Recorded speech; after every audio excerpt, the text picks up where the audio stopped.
1 plus 1 gives us 2. And 2 times 2 equals 4. So 8 divided by 4 is just 2. But this answer is not correct. Because according to the order of operations, first we have to do parentheses, then exponents, then multiplication or division, and finally addition or subtraction. Remember that multiplication and division have equal priority and we have to work from left to right.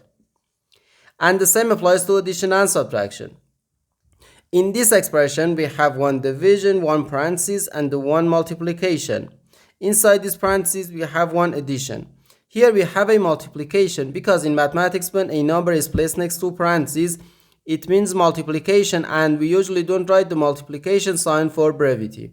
Okay, so according to the PEMDAS, first we have to do this parenthesis, then this division, and finally this multiplication.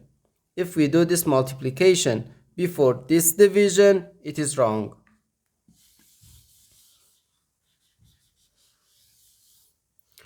So first we have to do this parentheses.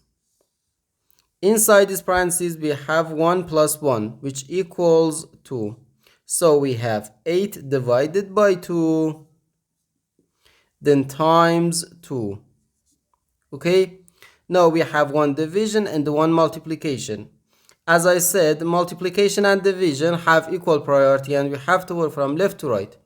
So here first we have to do this division. 8 divided by 2 is just 4. So 4 times 2, which equals 8. And this is our final answer to this problem. The correct answer is 8.